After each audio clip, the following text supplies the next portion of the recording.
Lord about himself. And we know he's talking about himself because if you see the very next verse, the man went away and began to tell in the region of the 10 cities, the Decapolis, how much Jesus had done for him.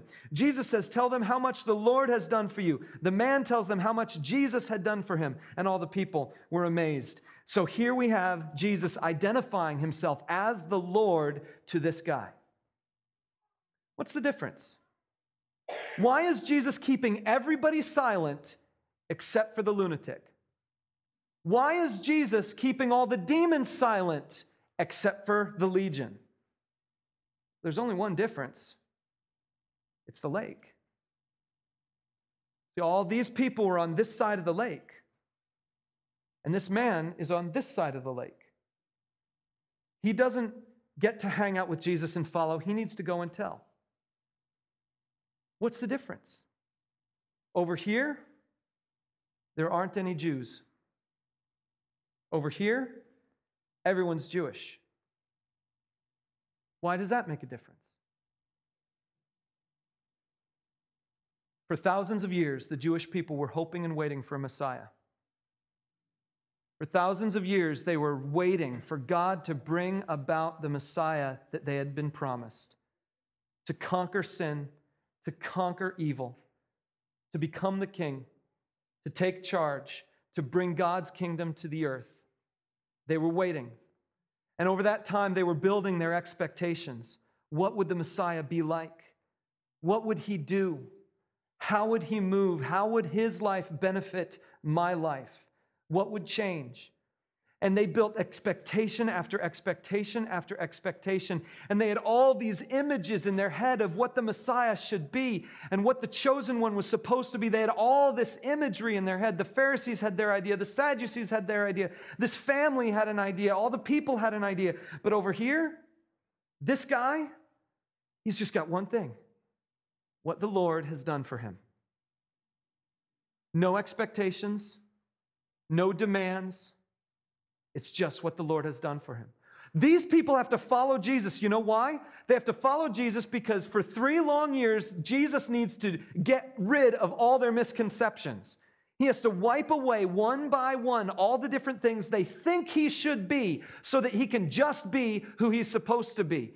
And so he has to really work on them for years to try to wipe away all that other misconceptions. But this guy, he just needs to know what Jesus has done for him.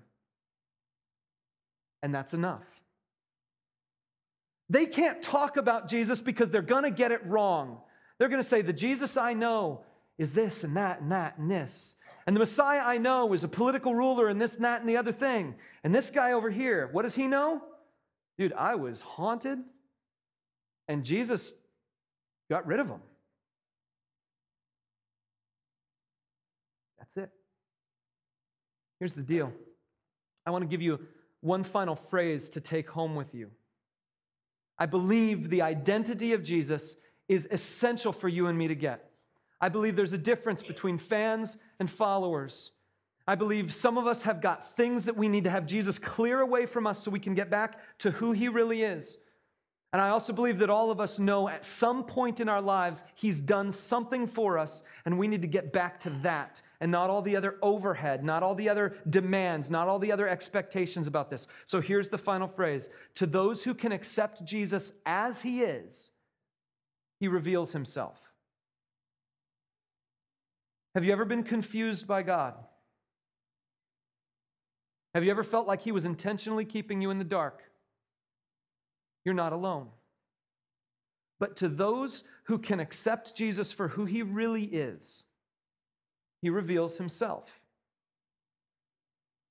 We're going to do an exercise now. We're going to close out our service with 2 songs. And we're going to take our offering during the first song immediately right away. If you're a guest with us, that Connect card we gave to you is the only offering we ask for you to give back. Just put that in the basket as it goes by. If you're regular around here, you call this your church home, you know what to do. But we're going to take the offering right away at the very beginning. And then what we're going to do is we're going to spend the rest of our time for both songs kind of in an attitude of reflection. You have a piece of paper on your seat, and you probably have a colored pencil or 2. And I want to ask you to draw on that paper an image you have of Jesus. Something you know about who he is. Is it that one right there? Cool. Draw on your paper an image that you have in your mind of Jesus. Some of you are going to put down a stick figure of a guy lifting another stick figure up. Some of you are going to draw a cross or an empty tomb or something like that. But I want you to draw a picture of your image of Jesus. And this is why. Because we've got all these pictures of who we think Jesus is and who we think he should be. And we're going to bring him back to him. We're going to get him out. We're going to put him on the paper. And then I'm going to invite you during these next two songs to bring it up to one of these strands hanging from the ceiling and just clip it on as an offering back to Jesus, saying, hey, I've got this image of you in my mind. But who you really are is more important than who I want to demand you to be. And so we're going to bring these images back to him, not as an act of demand or expectation, but as an act of gratitude and wonder. We've got two songs. The offering's going to happen first, and then we're just going to settle into this. As you finish your pictures, come up on your own and hang them up here, and we'll just make this a moment of giving Jesus our images back to him. Let's pray.